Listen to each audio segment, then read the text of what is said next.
disebutkan di dalam kitab Muraqi Ubudiyah halaman 81, taklif daripada Al-Alim Al-Fadil Al-Amil Syekh Imam An-Nawawi Al-Bantani atas kitab Matan Bidayatul Hidayah li Hujatil Islam Imam Ghazali, nafa'anallahu bihi wa bi ulumihi. Semoga memberikan manfaat oleh Allah kepada kita dengannya dan dengan ilmu-ilmunya.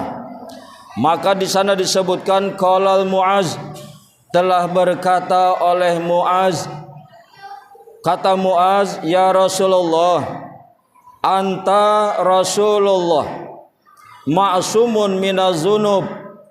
Kata Muaz, ya Rasulullah, engkau ini adalah seorang rasul, seorang nabi, seorang rasul. Anta ma'sum minaz-zunub, dan engkau sudah dijamin ma'sum, terpelihara daripada dosa dan kesalahan. Ya, sehingga wa mayantiku anil hawa in huwa illa wahyu yuha, kata Allah. Jadi apa saja yang diucapkan oleh Nabi yang nampak zahirnya adalah lidah Nabi yang berbicara, pada hakikatnya maka Allah lah yang berbicara. Jadi seluruh yang keluar daripada lidah Nabi tidak ada lain kecuali wahyu daripada Allah, bimbingan daripada Allah. Oleh karena itu kalau kita ragu terhadap hadis-hadis yang dikeluarkan oleh Nabi, sekecil apapun keraguan itu, maka batalah keimanan kita. Oleh karena itu kata yaitu Muaz, ya Rasulullah, antum ma'sum minaz-zunub. Engkau yaitu enak, kata Muaz, sudah terpelihara, terjaga daripada dosa. Ada yang menuntunmu, ada yang membimbingmu di dalam kehidupan ini, ada yang langsung menegurmu apabila berbuat salah. Sedangkan ana Muaz, sedangkan aku Muaz, ya, yang dhaif, yang lemah, yang tidak berdaya. Pakai pali bin najati wa khulasi min zalik.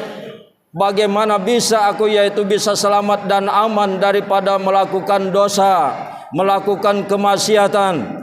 Ai minal ghibah, yang pertama dosa yaitu daripada menghibahkan orang, menggunjingkan orang lain. Apa itu ghibah? Ghibah adalah membicarakan keburukan yang dilakukan oleh orang lain. Memang faktanya dia melakukan, kita bicarakan, itulah ghibah namanya. Ghasib. Kalau tidak dilakukan oleh orang lain, kita bicarakan, fitnah namanya. Ini yang kadang-kadang lidah kita mudah, kan faktanya. Itu dia masalahnya, kan faktanya. Faktanya itulah adalah ghibah dia, menggunjingkan orang lain. Dosa daripada ghibah sama yaitu berzina dengan ibu kandung kita. Dosanya begitu. Sama seperti memakan bangkai saudara kita. Wala yaghtab ba'dukum ba'dha, katanya. Ayuhibbu ahadukum ayakula lahma akhi maitan fakaritumu. Ya, bahwasanya jangan kamu menghibahkan orang lain, sebab sama dengan memakan bangkai saudaramu. Ini kebiasaan kita. Ya, menjatuhkan orang lain, memburukan orang lain, dan mengangkat diri kita. SMS istilahnya itu. Senang melihat yaitu orang susah, dan susah melihat orang senang. Ini yang sering kita lakukan. Jadi kata yaitu Muaz, kami ini tidak bisa terlepas daripada ghibah. Apalagi kalau sudah duduk 2 orang 3 orang, nyambung dia pembicaraan. Yang dibicarakan kawan kita, yang dibicarakan teman kita, yang dibicarakannya keburukan, bukan memuji daripada kawan kita. Ini tidak bisa terlepas daripada satu itu. Yang kedua tidak bisa terlepas wal fakhri, angkuh terhadap yaitu harta dan jabatan yang kita sandang. Ini fakhri namanya. Ya, jadi harta jabatan ini kadang-kadang membuat kita yaitu mengecilkan orang lain, merendahkan orang lain, menganggap bahwasanya kitalah orang yang paling mulia, yang terhormat akibat yaitu harta dan jabatan. Padahal kata Nabi, sayyidul kaum khadimuhum, pemimpin daripada suatu kaum adalah budak daripada kaum itu. Pemimpin daripada suatu kaum adalah pelayan. Yang terjadi sebaliknya sekarang, begitu sudah dilantik jadi pejabat, seakan-akan dia itu majikan, mau yaitu dilayani, mau dihormati, mau disanjung. Salah. Kalau itu yang diinginkan, lebih baik mundur saja daripada membuat malu. Seseorang apabila sudah dilantik menjadi pejabat, semakin tinggi dia jabatannya, maka semakin rendah di hadapan masyarakat. Posisinya adalah yang serendah-rendahnya di masyarakat. Kenapa? Karena dia adalah pelayan masyarakat. Harus tahu diri, harus tahu posisi. Bahwasanya pejabat semakin tinggi jabatan, maka semakin rendahlah dia di masyarakat. Kenapa? Karena dialah pelayan masyarakat. Sayyidul kaum khadimuhum.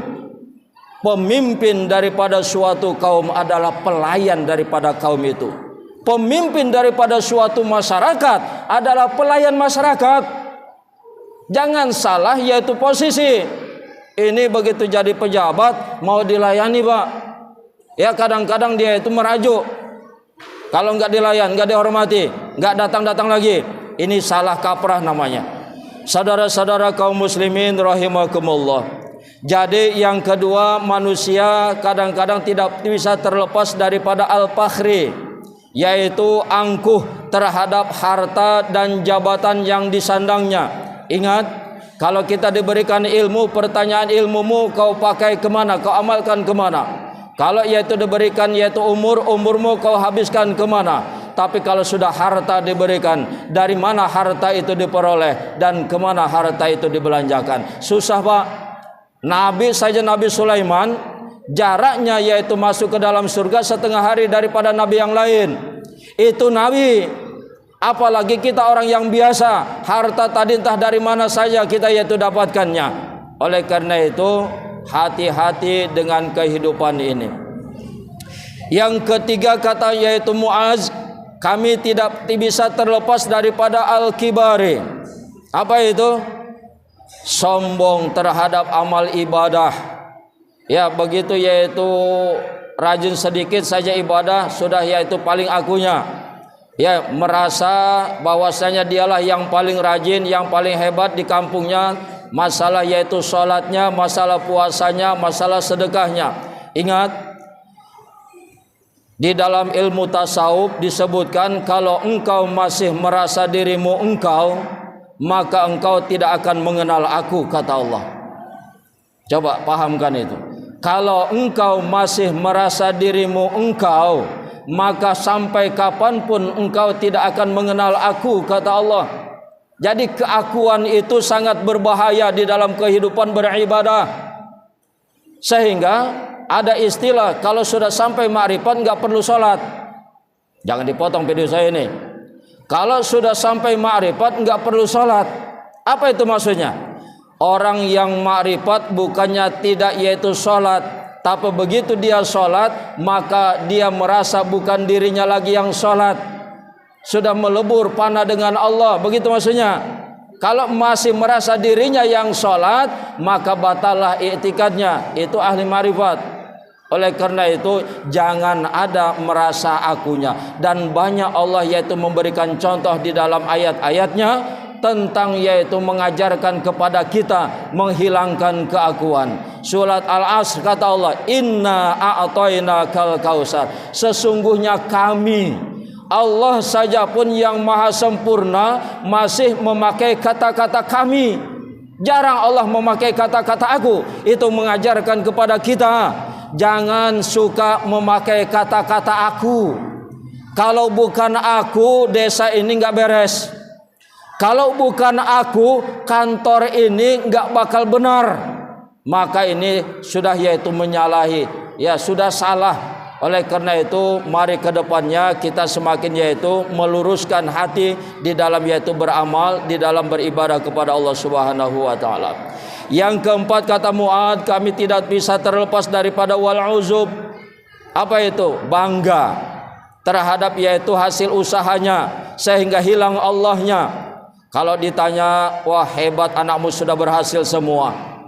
Jawabannya apa? Iyalah ini hasil usaha keringatku. Selama ini peras keringat banting tulang untuk biaya anak. Alhamdulillah anak.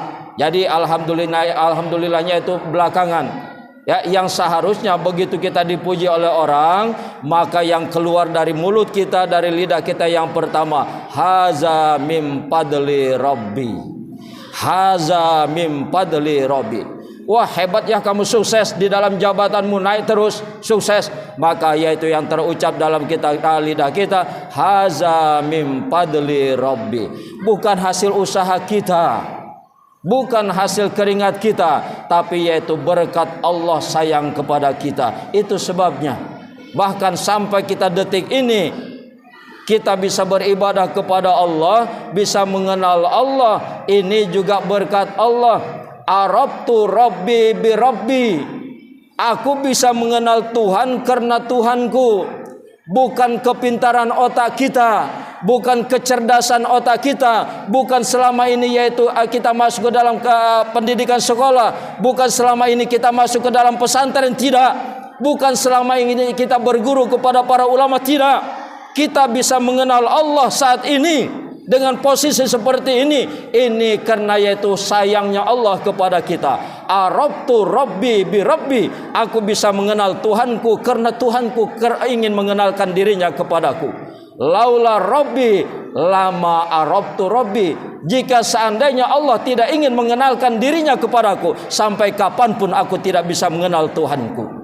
Ini harus kita yaitu pahami seperti ini. Bukan karena kecerdasan, kehebatan yaitu otak akal kita, bukan karena yaitu pendidikan dan guru kita, bukan karena titel kita yang tinggi yang sampai bermeter-meter yaitu sebutan titel kita, tapi karena Allah sayang kepada kita, Allah ingin memperkenalkan dirinya kepada kita. Saudara-saudara kaum muslimin sidang Jumat rahimakumullah. Yang kelima, kata Muaz, kami tidak bisa terbebas daripada wal hasud, penyakit dengki kepada orang lain, iri dengki kepada orang lain. Ini juga yaitu penyakit yang bermasalah kepada kita. Ya, sedikit saja ada perasaan dengki, maka terhalanglah ibadah yang kita kerjakan. Hati-hati. Dan yang keenam, wasum'ah, pingin didengar oleh orang lain. Yang ketujuhnya, waria, pamer di dalam yaitu beribadah kepada Allah Subhanahu wa taala. Kata Rasulullah, ya Muaz, kalau engkau ingin terbebas daripada itu, hafiz lisanaka minal waqi'ah. Oleh karena itu, kalau memang sadar bahwasanya engkau lemah wahai Muaz, hafiz lisanaka minal waqi'ah. Jagalah lidah daripada menjatuhkan orang lain, minal ghibati daripada menggunjingkan orang lain, daripada menggosipkan orang lain. Wahmil zunubaka alaika wala tuhamilha alaihim. Cukuplah dosamu yang kau tanggung, jangan sampai dosa orang lain yang kau tanggung pula. Dosa sendiri pun kita enggak sanggup untuk mempertanggungjawabkannya di hadapan Allah, ditambah dengan dosa-dosa orang lain. Wala tuzaki nafsaka bizammihim wala tarfa'u nafsaka alaihim biwada'ihim. Dan jangan engkau membersihkan dirimu dengan yaitu mencela orang lain, dan jangan engkau mengangkat tinggi dirimu dengan merendahkan orang lain. Ini juga menjadi kebiasaan kita. Ya, jangankan yaitu tingkat pengusaha saling menjatuhkan, jangankan tingkat pejabat yang saling menjatuhkan, kadang-kadang tingkatan orang yang berilmu sendiri pun saling yaitu jegal, saling menjatuhkan. Nauzubillah summa nauzubillah. Dianggap persaingan. Kalau pejabat bersaing, okelah. Kalau pengusaha bersaing, okelah. Tapi kalau tingkatan orang yang berilmu, tingkatan para ulama, tingkatan ustadz bersaing, saling menjatuhkan, ini sudah nauzubillah summa nauzubillah. Dan itu sekarang zamannya, zaman fitnah, sudah saling memfitnah antara ustadz yang satu dengan ustadz yang lain. Banyak pemahaman aliran yang timbul saat ini yang menganggap dirinya benar.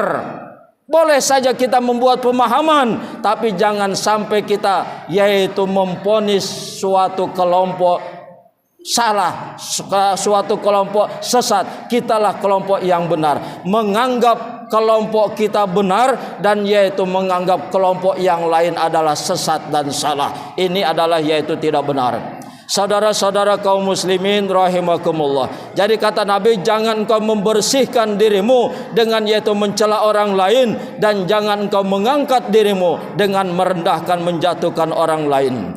Wala tarau bi amalika, dan jangan kau pamer di dalam amalmu. Wala tatakabaru fi majlisika, dan jangan kau sombong di dalam majlis tempat dudukmu. Wala tunaji rajulan wa indaka akhar, dan jangan kamu yaitu berbisik kepada temanmu sedangkan ada temanmu yang lain. Kalau kita duduk bertiga, berempat, Jangan sekali-kali kita berbicara pelan atau berbisik kepada teman yaitu duduk kita. Yang terakhir, wala tumazzikun nasa bilisanika. Dan jangan engkau mengoyak-ngoyakkan akan hati manusia, ya tercabik-cabik hatinya, hancur hatinya akibat yaitu fitnah yang ditimbulkan oleh kita. Fatumazikuka kilabun nar yaumal qiyamah. Apabila ini menjadi sifatmu, kebiasaanmu, kesenanganmu, selalu yaitu membuat sakit hati orang lain, maka di akhirat nanti anjing-anjing yaitu neraka jahanam akan mencabik-cabik daripada tubuhmu. Orang yang hidupnya suka mencabik-cabik hati orang lain waktu hidupnya, maka di akhirat akan dicabik-cabik oleh anjingnya neraka di hari kiamat nanti. Maka sebagai penutup, sebagai yaitu nasihat terakhir daripada Nabi, kata Nabi, wahai Muaz, antuhibban nas ma tuhibbu li nafsi wa takrah lahum ma tukrihu li nafsika. Wahai yaitu Muaz, kalau engkau ingin selamat, maka yaitu sebagai pemungkasnya, sebagai ilmu yang terakhir, kata Nabi, antuhibban nas ma tuhibbu li nafsi. Maka yaitu senangilah, cintailah manusia sebagaimana engkau yaitu mencintai dirimu sendiri, dan bencilah manusia sebagaimana engkau membenci dirimu. Ungkapan Nabi ini, nasihat Nabi. Cintailah manusia sebagaimana engkau ingin dicintai oleh orang lain, dan bencilah manusia sebagaimana yaitu engkau membenci dirimu sendiri. Apa saja yang dilakukan oleh orang lain kepadamu, kamu senang, maka lakukanlah itu kepada orang lain. Dan apabila yaitu perbuatan itu dilakukan oleh orang lain kepadamu membuat dirimu marah, maka janganlah engkau lakukan itu kepada orang lain. Apabila suatu perbuatan dilakukan oleh orang lain kepada kita membuat kita marah, maka jangan perbuat itu kepada orang lain. Itu saja batasannya. Oleh karena itu sayangilah yaitu manusia sebagaimana yaitu engkau menyayangi dirimu sendiri, dan yaitu bencilah yaitu manusia sebagaimana yaitu engkau membenci dirimu sendiri. Ini nasihat Nabi. Jadi mudah-mudahan ini yaitu memberikan bekas kepada kita. Dan ini sekarang kita yaitu sudah di penghujung bulan Muharram, tanggal 25 Jumat terakhir, dan inti daripada Muharram adalah hijrah. Maksudnya kalau sahabatul hijrah meninggalkan tanah air, kita tidak perlu meninggalkan yaitu rumah, tidak perlu meninggalkan kampung halaman, cukuplah hijrah dalam artian yaitu berubah kita yang tadinya yaitu di dalam kebodohan menjadi yaitu berilmu pengetahuan, yang selama ini barangkali masih malas ibadah, meningkat yaitu ibadahnya, yang selama ini masih malas berat yaitu berjamaah ke masjid, maka yaitu kita yaitu berusaha untuk meningkatkan berjamaah isi yaitu masjid kita supaya ada syiarnya di dalam beragama. Jadi mudah-mudahan yaitu kedepannya kita yaitu melalui bimbingan Allah Subhanahu wa taala dituntun dibimbing untuk yaitu semakin nikmat beribadah kepada Allah, dan akhirnya ibadah yang sudah kita lakukan, yang sedang kita lakukan, dan yang akan kita lakukan diterima oleh Allah Subhanahu wa taala. Amin ya rabbal alamin.